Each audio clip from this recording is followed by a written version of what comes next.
Bom dia, Wellington. Bom dia, Alfredo. Hoje é 2 de dezembro de 2013, 11 horas e 3 minutos. Vamos fazer mais uma entrevista da nossa sequência.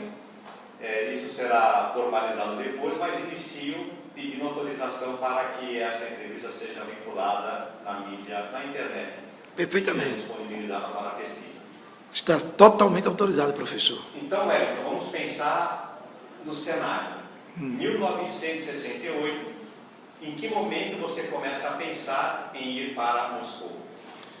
68, nós fomos presos em Biúna, fomos trazidos para Aracaju, logo depois veio o AI-5, nós todos fomos presos, e mais alguns, além dos que foram para Ibiúna, e na cadeia do 28BC, nós começamos a pensar sobre o que aconteceu com os velhos militantes quando caíram em 1935. Cabia a eles estudarem bastante a realidade brasileira, compreender a filosofia do desenvolvimento, estudar, que era a palavra de ordem que ele dizia e que nós todos naquela época seguíamos. E para estudar, nós teríamos que, primeiro, levar em conta que não estamos formados ainda na universidade. Ali no 28BC, nós planejamos nos formar, nós planejamos concluir o curso. E eis que o então reitor, João Cardoso Júnior, foi instado, foi pressionado para nos expulsar da universidade. Mas o professor, doutor João Cardoso, magnífico reitor da universidade, ele encontrou meios, primeiro demonstrando que estava dolorido por dentro, porque eram jovens, e com a importância do cargo, ele chegou a simular ou não um infarto, um início de infarto, e ficou evidente que era por conta dessa pressão que o Exército fazia, cobrando dele a nossa expulsão da universidade. E o doutor João Cardoso Júnior encontrou uma saída, nos cassou os direitos políticos estudantis. Então, eu era presidente do Centro Acadêmico Silvio Romero, da Faculdade de Direito, o órgão de representação. Jackson Barreto Lima, hoje governador do estado, era o meu vice-presidente. E assim como eu, Jackson, foram cassados, até que não tinha mandato, mas poderia vir a ter. Então, Francisco Varela, Laura Marques, minha esposa, então chamada Laura Maria Turinho Ribeiro, Janete Correia, esposa hoje do nosso grande jornalista Anselmo Góes, Janete Sá Figueiredo, Jackson Sá Figueiredo, Ibaré Dantas, José Jacó Dias Polito, Bosco Hollenberg, uma infinidade de estudantes que recentemente a Universidade Federal do Sergipe, num ato simbólico, desconstituiu esta portaria que nos proibia o direito de exercitar política estudantil ou qualquer outra dentro da universidade.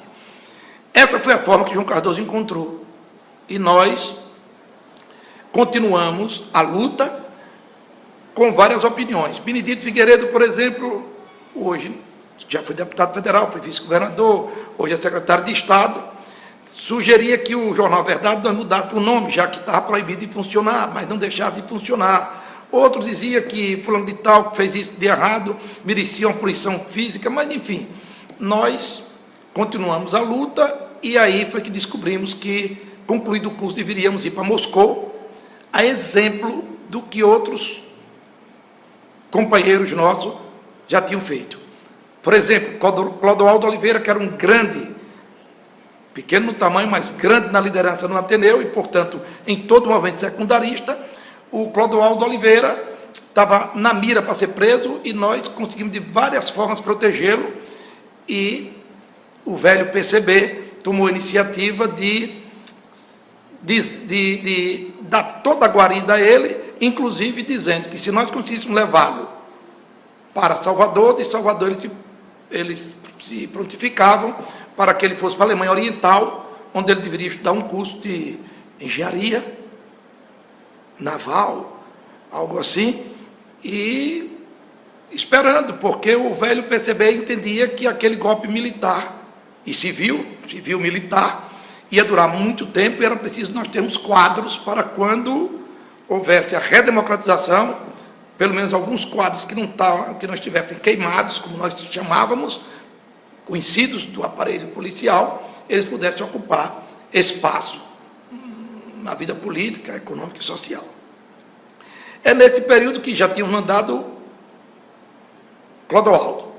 Eu, nessa altura, era o secretário político, quer dizer, como se fosse um presidente do departamento juvenil do partido, quer dizer, do setor jovem do partido. Eu, Jackson, Chico Varela, Clodoaldo, Rosalvo Alexandre, tínhamos já uma certa importância no comitê universitário, que também superintendia o comitê estudantil, secundarista.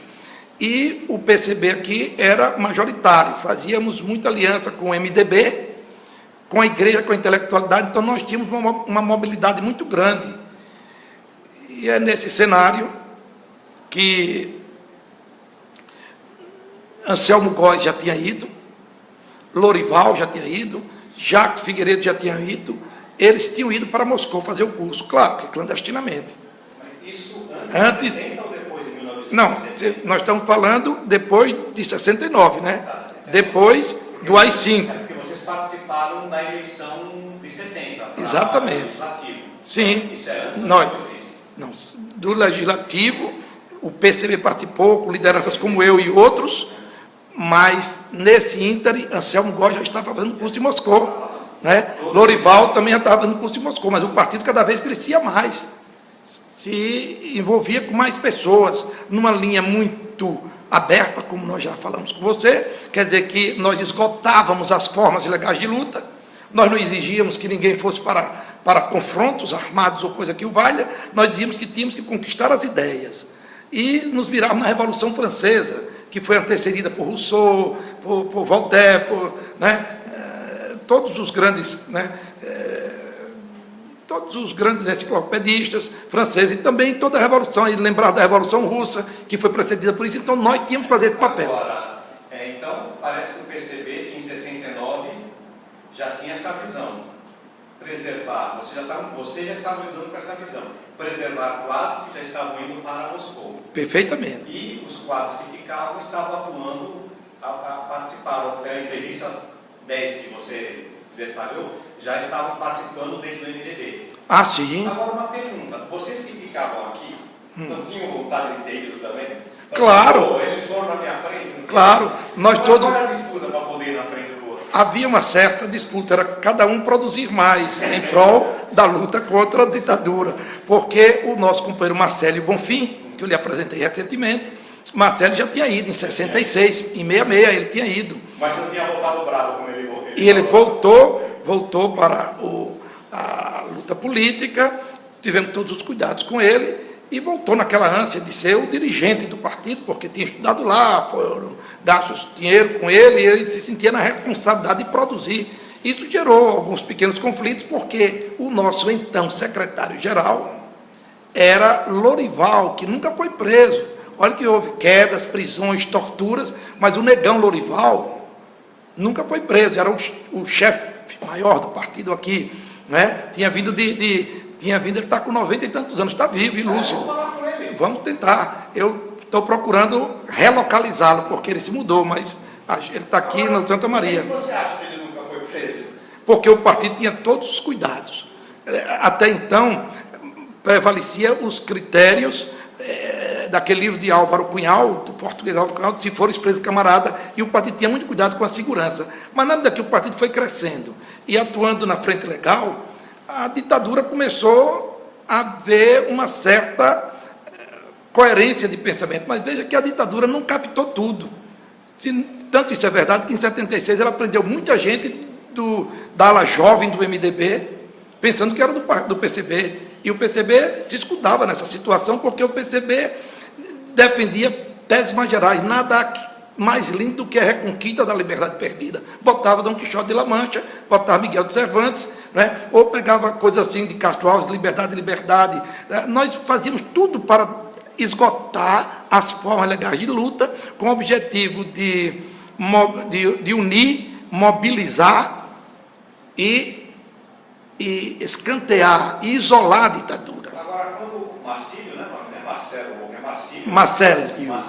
Quando o Marcelo voltou, você disse que tem conflito com o Lorival, né? Ele teve conflito porque ele queria logo participar da direção, e nós queríamos que as formas se dessem em congresso ou em conferências internas, mas nós usamos a palavra.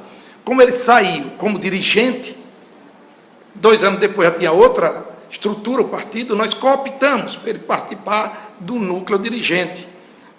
Com a minha saída e eu, como representante do movimento estudantil como um todo, eu tinha assento no diretório estadual, que se chamava Comitê. Nesse momento já tinha sido proibido de participar das atividades da política estudantil pelo ato... Sim, mas nós continuávamos participando clandestinamente, né? Incentivando outros, formando jornais, através da imprensa, divulgando alguma coisa, imprensa, inclusive usando a Gazeta de Sergipe, muitas vezes, e fazendo jornais clandestinos como O Proletário. Nós fizemos um jornal clandestino, O Proletário. Agora, só para ir nesse ponto aí, não rolava assim um ciúminho, não, pô? Cidadão foi para a União Soviética... Mas não ficava isso público. No interior do partido, ninguém sabia quem tinha ido. A escolha era um tanto assim arbitrária por quem estivesse na direção. Por exemplo, como eu era o dirigente maior do movimento estudantil, cabia a mim indicar o companheiro que tinha se destacado e que tinha condições de fazer um trabalho.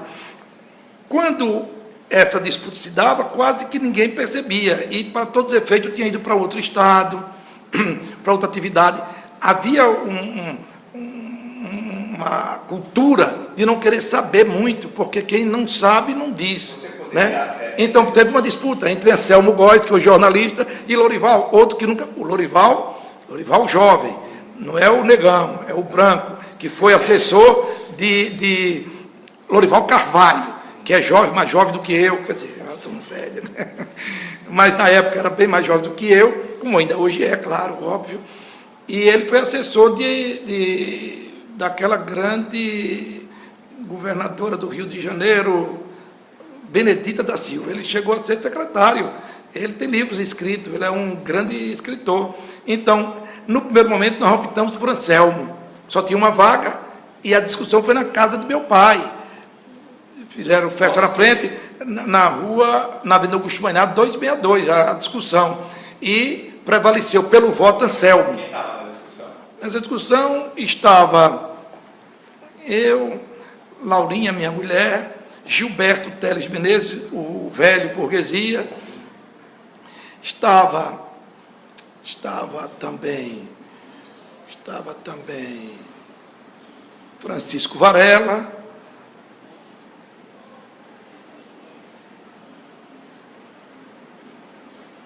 Jacques Barreto,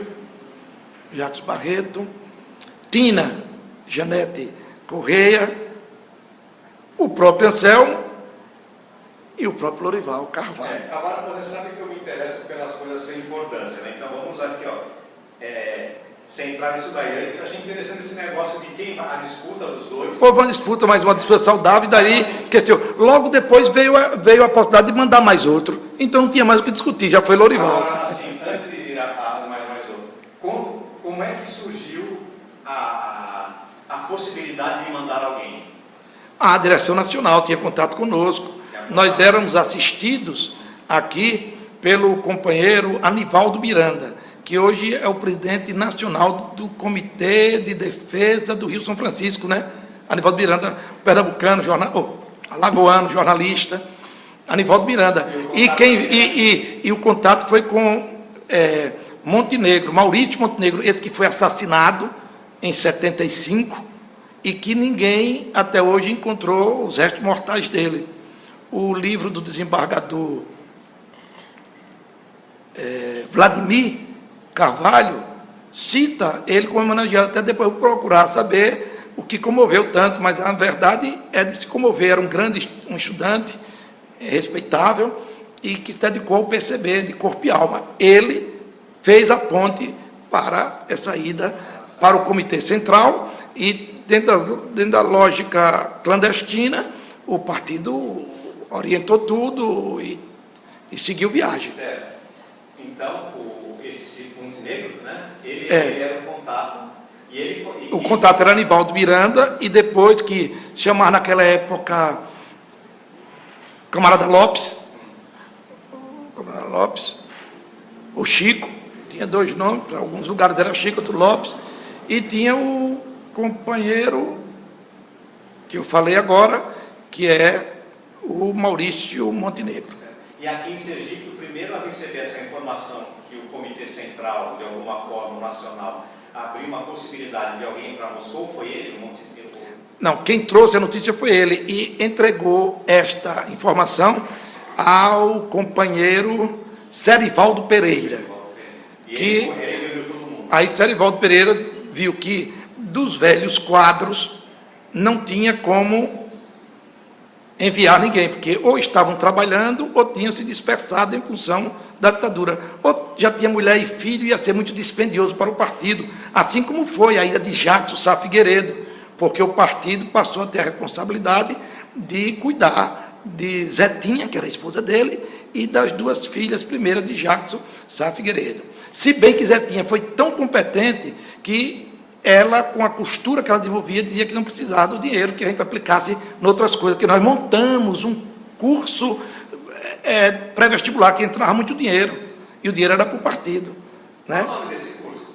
Teve um Patropi, com Zé Carlos Souza, professor de Geografia da Universidade Federal de Sergipe, o ex-esposo de Alexandrina, e ele também nunca caiu, era um quadro do partido. Quer dizer, nós fazíamos compartimentada. Os que iam mais para a linha de frente eram mais visados. Esses mais visados, deu margem, que quando eu fui torturado, mas vocês não dizem que o comunista é aquele que fica ali escondido, botando os inocentes na frente, então como é que eu posso ser comunista se eu ficava na linha de frente? Foi uma das argumentações assim, patéticas que eu desenvolvia para ter uma argumentação e confundir a cabeça deles onde era possível confundir. Agora, o Serivaldo ele recebe o contato de Montenegro, que havia a possibilidade, ele faz essa análise, ele compartilha com vocês como? Ele reúne o núcleo, o secretariado do PCB, que o PCB aqui em Sergipe encontrou uma forma distinta. Os velhos quadros do partido se reuniam discretamente, era como se fosse uma segunda direção. Uma direção já manjada, conhecida. Gilberto Teles Menezes teve que inventar que tinha abandonado, que era anarquista, que tomando conta lá do bar da burguesia. Olha o nome do bar, bar da burguesia. Né? Nós criamos esse bar para arranjar finanças para o partido, na Atalaia. E ele era Gilberto, Major João Teles, professora Ofenísia Freire, era o marido dela, o irmão de Franco Freire, Filemon Franco Freire. Então, essas pessoas estavam na reserva técnica, quer dizer, uma coisa mais grave, eles eram consultados. Robério Garcia, nós todos sabíamos que Robério Garcia era comunista, mas só quem podia ter contato com Robério Garcia era Serivaldo. Com o Major João Teles, Serivaldo. Depois é que passou a ser Marcelo Bonfim, que já conhecia o Major de um outro momento. Então, quando Marcelo Bonfim volta de Moscou, ele passa a ter essa importância nos contatos com a velha guarda do partido, como o pai desse menino de Cláudio, o pai não, o avô e o pai de Cláudio Nunes, Zé Nunes, que já vem do Centro Operário, já foi preso em 1935, o avô de Cláudio Nunes, esse grande jornalista, que tem aí um blog. Agora, o Serivaldo, ele era um contato com a velha guarda. Com a velha guarda e com a juventude através de mim, de Laurinha, agora, de Guadalupe Teixeira. Serivaldo com C. O que o Serivaldo falava era seguido ou vocês questionavam ele? Não era questionado, mas nós tínhamos o centralismo democrático. Ele colocava as coisas em discussão. Porque a posição dele era da velha guarda. Mas ele botava em discussão. E, claro, que ele tentava convencer, ele muito macio, muito jeitoso. Claro que, às vezes, dizia, bom, mas isto aí é a direção nacional que quer. Aí a gente dizia, baixou o centralismo. E aí? Entendeu? Aí tinha que seguir. Aí seguia. Tinha que seguir. Muitas vezes, a gente decidia uma coisa. Então, por exemplo, e aí já não... A gente defendia um ponto de vista e a gente era derrotado, nós tínhamos a obrigação moral, ética e partidária de defender publicamente aquela posição que internamente nós propusemos e encaminhamos de forma contrária. Então, coisas como, por exemplo,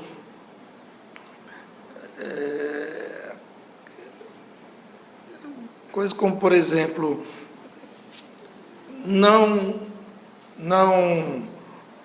votar em branco. Não votar em branco. A decisão, na eleição estudantil, era votar em branco. Mas argumentaram os intelectuais do partido, com o professor Franco Freire, que se pedia opinião a quem não era do partido. Então, buscar opinião com o professor José Silvério, professor, e ele sabia que era do partido, mas ele podia dar a opinião dele e era respeitada a opinião. Enfim, numa disputa com Walter Franco, irmão de Albano Franco, dono da TV Atalaia, quando se destituíram as entidades estudantis e formaram um tal de um Diretório Nacional de Estudantes e um Diretório Estadual de Estudantes, contrapondo-se às nossas entidades tradicionais, então nós, um grupo queria não participar das eleições, outro não queria que participasse. Aí Terivaldo disse, bom, tem que participar. Mas como nós não tem tempo, tudo foi feito para Walter Franco ser o presidente, não, mas a ordem do partido, nós não podemos ser como a AP, Ação Popular, que voto nulo, mas não é voto nulo, não, tem que participar. Então nós tentamos montar uma chapa de última hora com Byron, não é?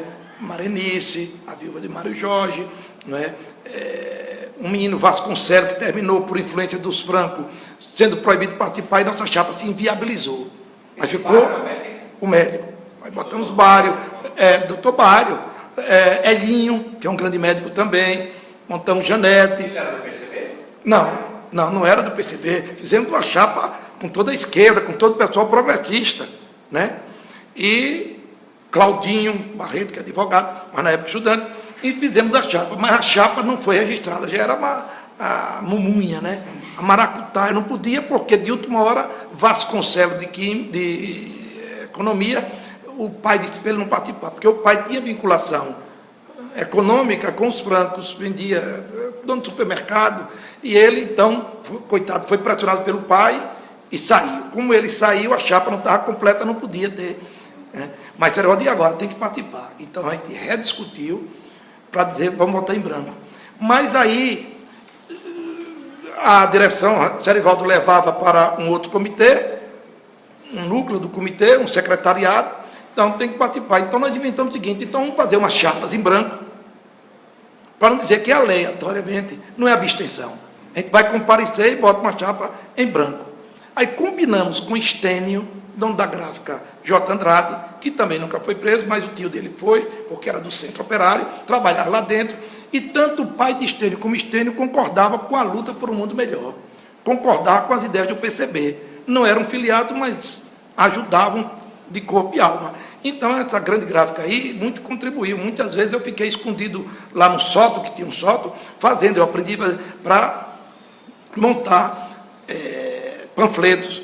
Então, nós mandamos imprimir assim, essa eleição é uma farsa, só existe uma chapa.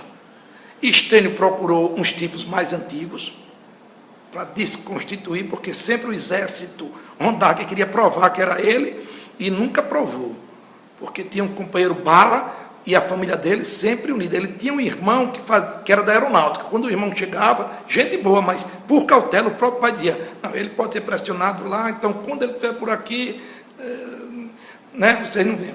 Então você vê que coisa linda, né? Porque é solidariedade. Então, foi feito isso. Essa eleição é uma farsa. Só existe uma chapa. E distribuímos isso e voto em branco na chapa para evidenciar seu compromisso com a democracia. Aí distribuímos e ganhamos. Ganhamos. O voto branco ganhou para o Walter Franco. E me lembro que comemoramos com Moacir Soares da Mota, outro que nunca foi preso, que foi procurador-geral de justiça até outro dia, não é? Conhecido, respeitado, casado com a doutora Yolanda, que é uma excelente pessoa, honesta, competente, uma mulher de fibra, né? Que hoje é desembargadora. E Moacir era da AP, mas já estava rompendo com a AP e se aproximando do PCB.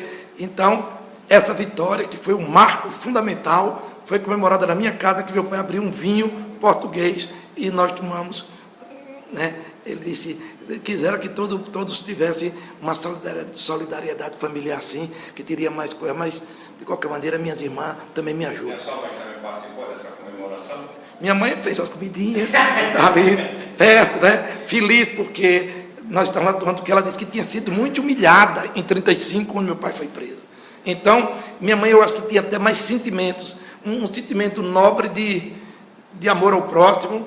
Meu pai, muito pragmático, queria se apegar tudo para não fazer com que eu sofresse, mas também não queria impedir que eu lutasse, que ele dizia, suas tias foram muito boas comigo, mas fizeram me jurar que eu não me meteria de frente mais com política de conflito, porque eu tenho muitos filhos.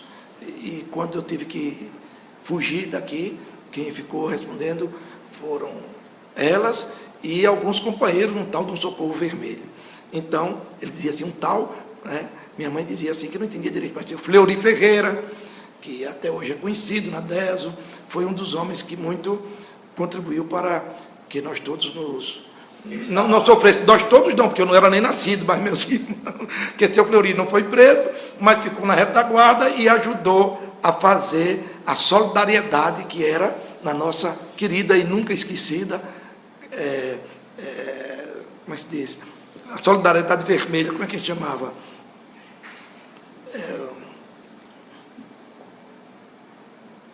Bom, é uma espécie de um Montepio, uma espécie de uma campanha que se faz, né, de solidariedade, que tem uma dádiva, dava-se um dinheiro para essa vocês ação, né? Não quiseram lá tomar posse, não? Hein? Não pensaram em tomar posse? Sim, é bom conversar com quem sabe. Teve a confusão, né? Então, convocamos que a eleição era uma farsa, então nós queríamos agora a opinião de 3 juristas. Para né? tomar posse? Não tinha nome a chapa, era voto de branco, queria anular as eleições para abrir novos prazos para que nós pudéssemos montar uma chapa, que nós ficamos impedidos de concorrer porque o Vasconcelos está vivo. Foi obrigado pelo pai, pela família, pressionado a não participar daquela chapa. E agora? Então, a luta era ter nova eleição. Os juristas, sim, Aí, botamos Jaime Araújo, que era deputado.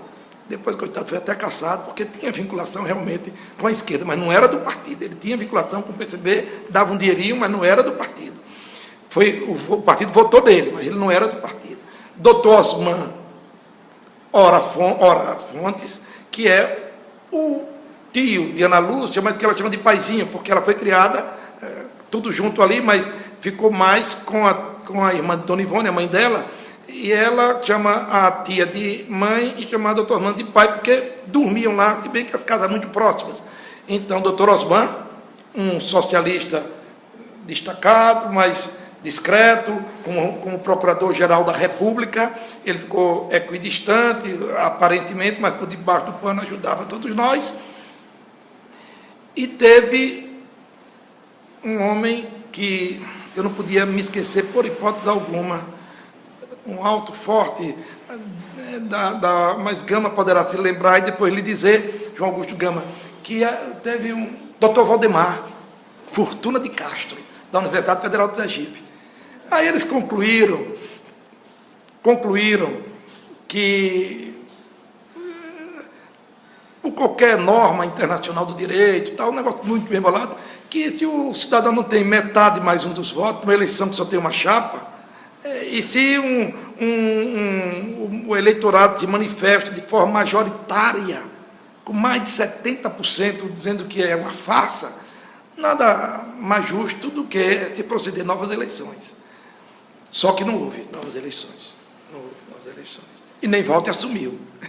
Ou se assumiu, eu nem me lembro. Se ele assumiu, não teve nenhuma relevância, não teve nenhuma projeção, não teve nenhuma atuação. Tentaram até, e agora me recordo, como é bom, né? Dar um equilíbrio a esse tal Diretório Nacional dos Estudantes, que era para substituir a UNE, que estava proscrita, e, consequentemente, o tal Diretório Estadual, para substituir a UE, mandando um jornal mostrando o efeito da bomba atômica em Hiroshima e Nagasaki. Então, pela paz, então, estudante, vamos criar um clima de paz. Aí jogaram com isso, mas não colou e ninguém se filiou. Dos francos, ela sumiu, ela se autodestruiu, ela não se constituiu. É melhor até dizer que não se constituiu como força política. Nada. Agora, vamos voltar no nosso... Para ir para Moscou. Não, ainda não. Serivaldo, Sim. C.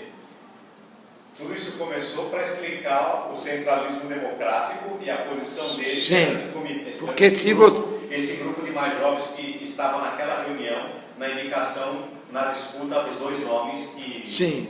Não consigo lembrar agora quem eram os dois nomes. Anselmo Góes e Lorival Carvalho. Então, ele já tinha a proposta seja lá, as instâncias superiores, como é nosso organismo, porque está fora dessa órbita aqui. Ele reuniu vocês na sua casa? Foi. Na sua casa. A casa do meu pai, minha casa. Teve docinho nesse dia ou não? Hein? Teve Não, aí havia muita tensão, né? Muita tensão. Ela havia muita tensão, porque naquele tempo meus vizinhos eram bons vizinhos mesmo, todos. Depois é que apareceu o cara que foi do Banco do Brasil, Roberto Sampaio, que era dedo duro.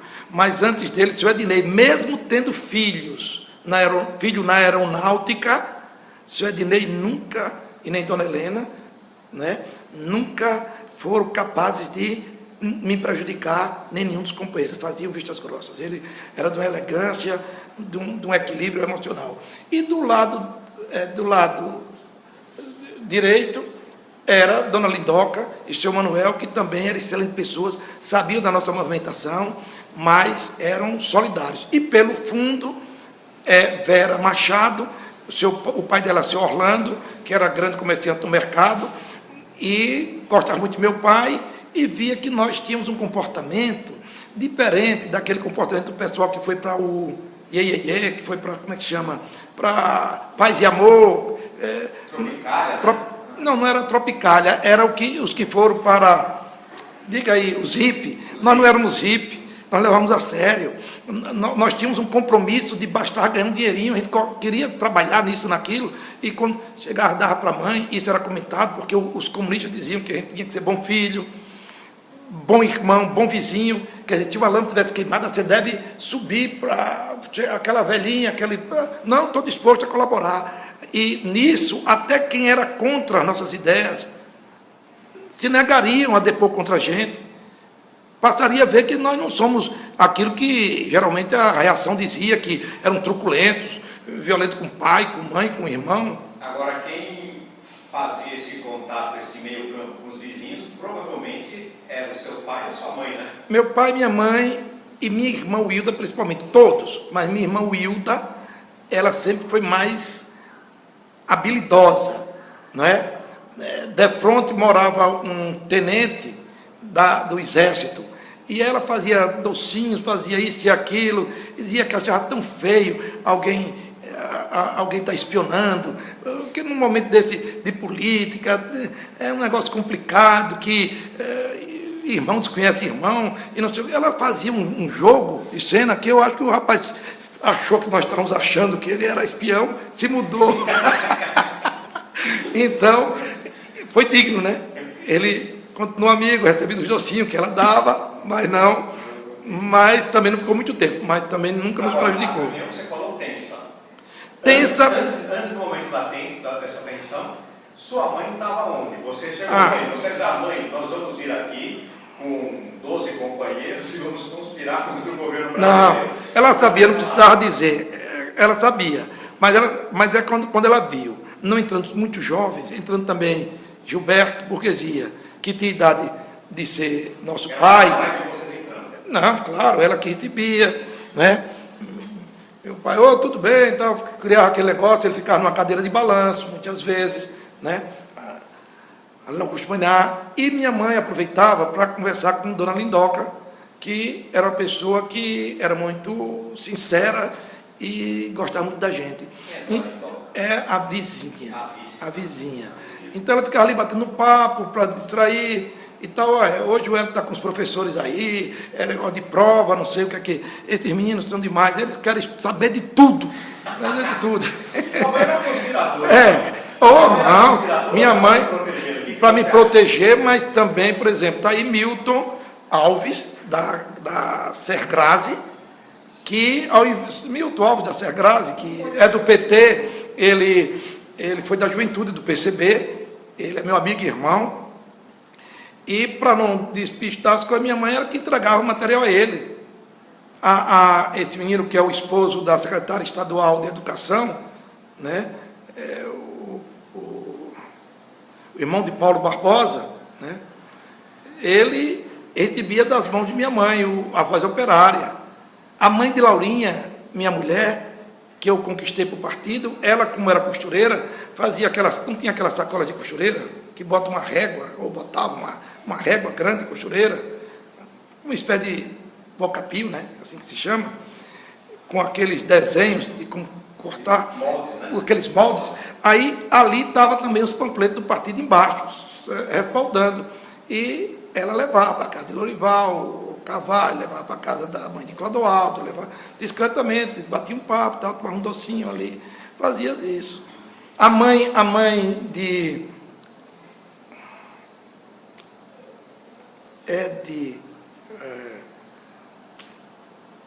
Leusa, não.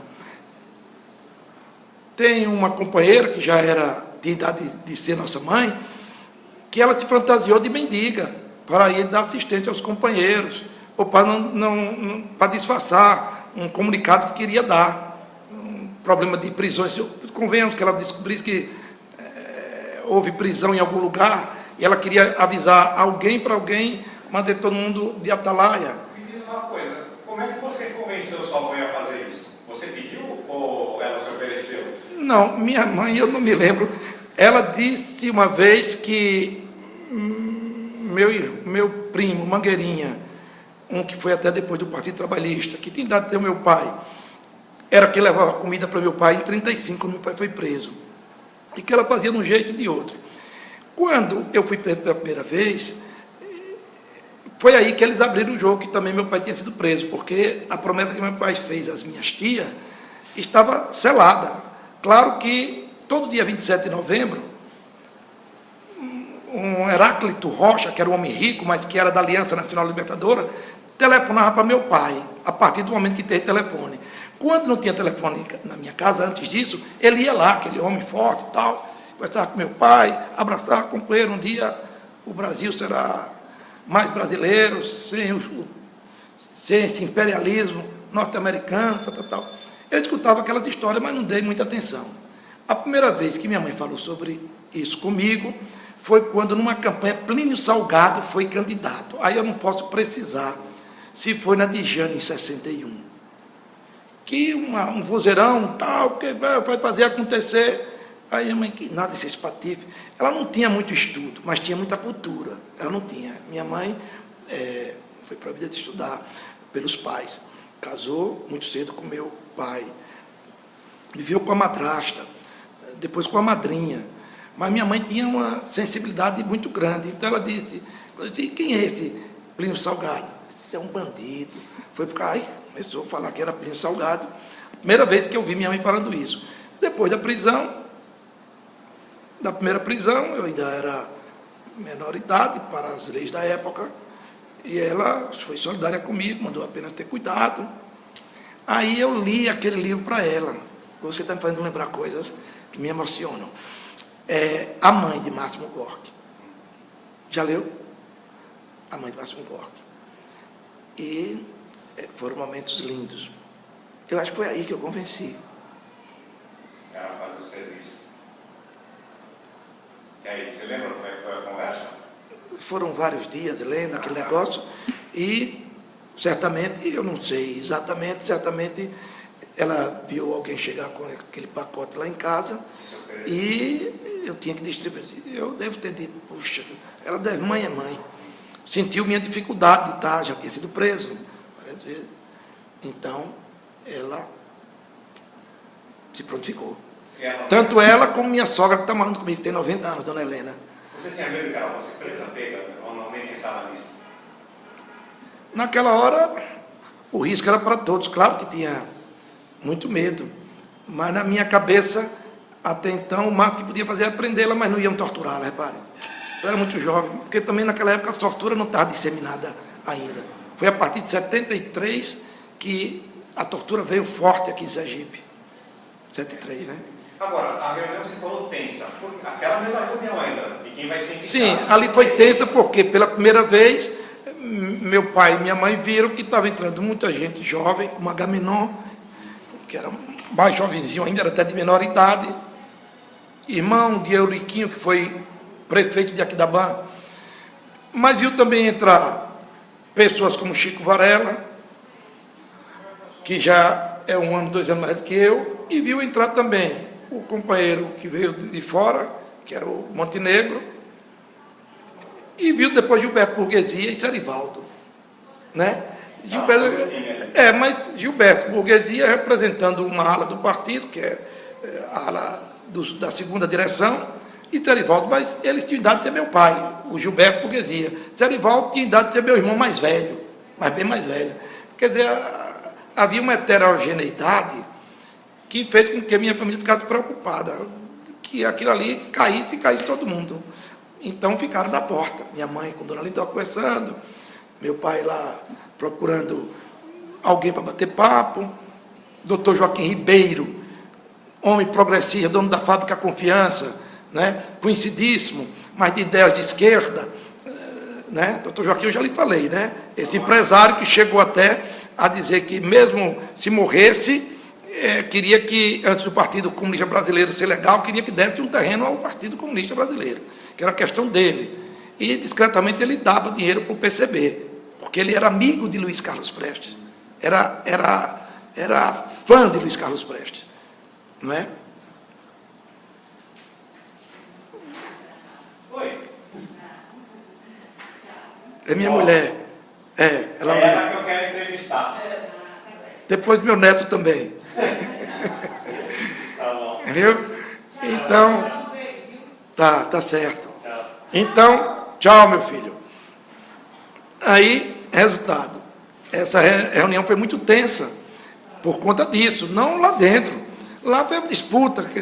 Tanto que depois o Lorival, quando chegou à segunda vaga, que não teve mais nem reunião, aquela explicação, sim, porque eu tinha tido uma posição meio marota.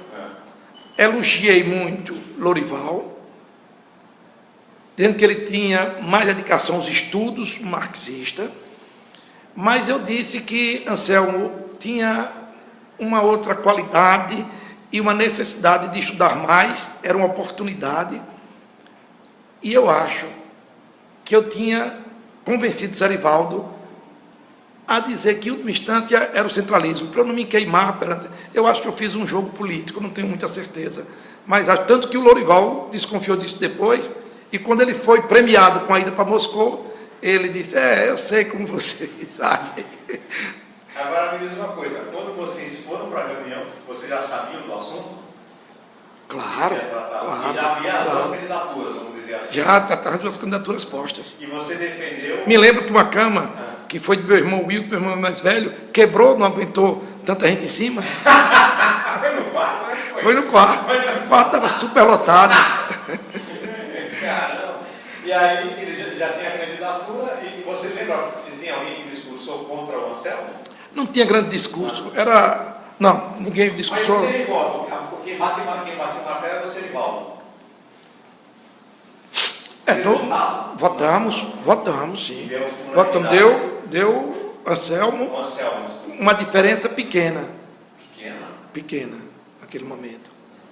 Diferença pequena. E vocês não foram para... Não, aí Zerivaldo Não, aí já está tudo mais ou menos... Não tem muito o que discutir. Aí foi Anselmo. Agora me diga uma coisa. Mas logo em seguida foi o Lorival, né? Agora, o nome deles apareceram assim lá. E o de vocês? Você naquele momento pensou assim, pô, bem que poderia ter sido eu? Não, eu estava programando viajar depois de formado. Eu não estava ainda formado em Direito. Eu me formei em 70, recebi meu diploma em 71. E aí, quando é que apareceu essa... Vamos para mais um pouquinho só. Aí ele foi.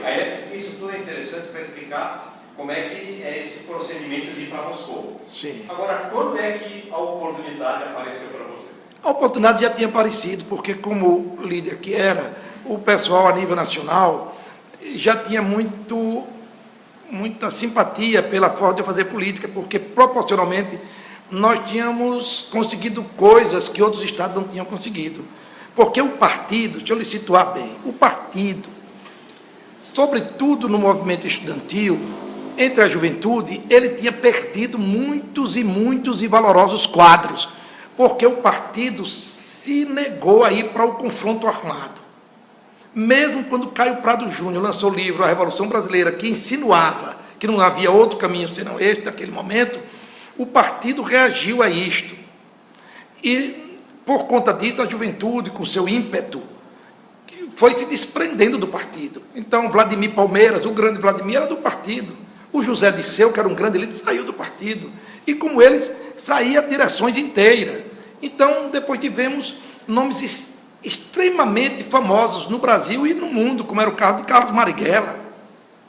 Tinha homens como Apolônio Carvalho, que lutou na Guerra Civil Espanhola, que lutou na resistência francesa contra o nazifascismo, sendo ele brasileiro, e depois veio para o Brasil com todas as honrarias e medalhas, tanto dos republicanos espanhóis como da resistência francesa. E ele sai do partido. Mário Alves sai do partido. O partido perdia quadros a todo momento. Então, aqui, para conter um pouco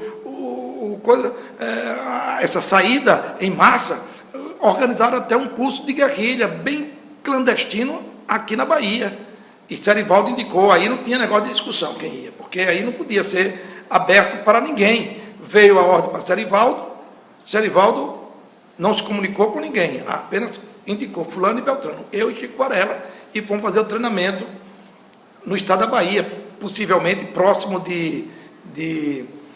depois de Feira de Santana tem, bom, ali por aquela região, tem um nome que até agora eu não sei porque estou me esquecendo, era porque era segredo, depois é que o partido já liberou, pode contar isso. Não que o partido quisesse fazer guerrilha, mas que o partido dizia que podemos nos preparar, porque a ditadura poderá nos impor o caminho da luta armada. Mas dizia isso, mas na verdade não era nem por isto, que sabia que a correlação de forças não nos era favorável. O partido tinha uma direção nacional com Luiz Carlos Prestes, um gênio militar. Nós tínhamos Dinarco Reis, também outro, tínhamos Agliberto Vieira de Azevedo, sergipano, famoso, que ficou preso muitos anos porque participou, ele era militar. Nós tínhamos Neves, era Nelson Werneck Sodré, que inclusive grande intelectual e general do Exército. Nós tínhamos na cúpula uma condição de se avaliar se tinha ou não condições de ir para um confronto, mas a juventude é impetuosa. Só restava Bahia e Sergipe resistindo a isso, né?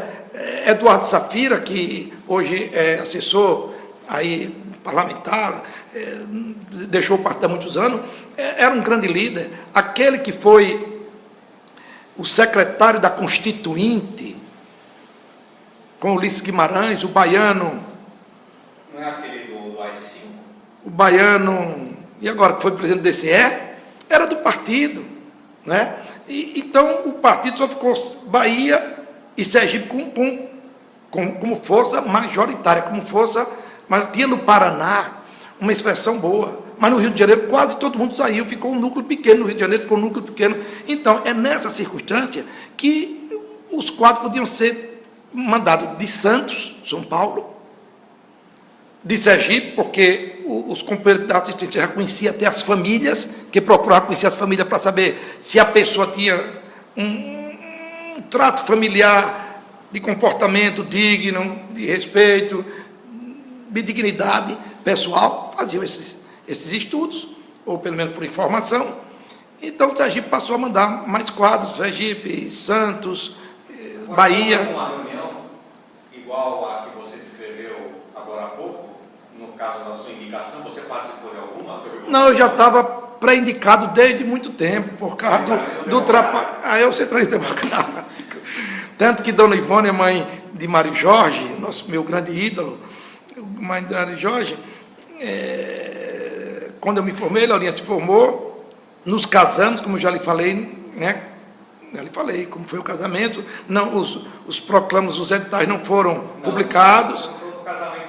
Não foram publicados, porque doutor Luiz Abelo Leite, que era procurador de justiça, ele tinha sido preso em 64, para continuar como promotor, a igreja disse que ele não podia ser comunista, que ele era católico, apostólico, romano, naquela visão, a igreja sabia que ele tinha umas ideias, mas defendeu ele, e ele continuou, pois bem, mas ele sempre um homem íntegro, deu uma declaração de que eu ia arranjar um emprego interna, e não foi publicado. O juiz que me casou foi doutor Arthur Oscar de Oliveira Deda, tio, avô de Deda, de Marcelo Deda. Aí ele... Vou dar só um pouco de coisa aqui. Você se casou para poder ir para a União Soviética? Então... porque eu e Laurinha achavam que não devia nem casar para não chamar atenção. Mas meu pai achava que devia, porque como ele não era casado com minha mãe em 35, não, na época de 30, ele casou em 34, porque minha mãe era muito jovem, não podia casar no civil, casar na igreja não tinha...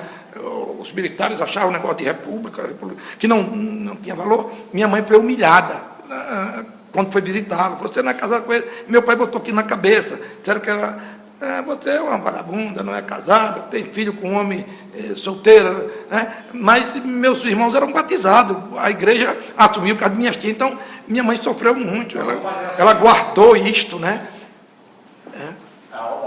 Aqui vamos ter que fazer mais entrevistas. Aqui não tem problema, não. Você está me fazendo. Essas histórias todas já valem no começo novo. Aqui nós já estamos com 50 e pouco tempo, mais de 50 minutos, então a gente já gasta a falada. Então, quando foi que você recebeu a notícia para ir, se você queria ir para a União Soviética? Em que momento? Eu já estava indicando. Quando eu me for, aí eu já dizia para os companheiros, na hora que eu ia participar de reunião fora do Estado, né? E o companheiro Salles, que tinha sido um grande atleta de voleibol, depois é que eu soube, membro da direção nacional do partido, também foi um cidadão que o partido preservou muito, dizia, você vai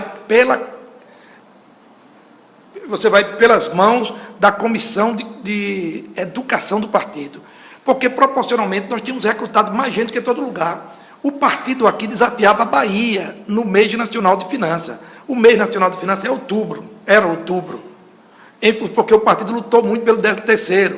Então, já preparava e terminava em dezembro. Mês nacional então a gente desafiava a Bahia.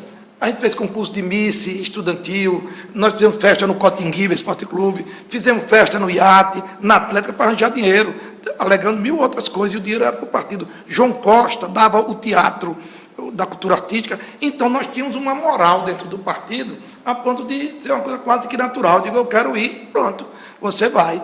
E assim eu fui, fiquei com Laurinha hospedado na casa de Augusto Maná Bezerra. Vamos encerrar. Você decidiu que vai. Próxima entrevista, começamos a partir daí. De Augusto Maná Bezerra. Tá certo.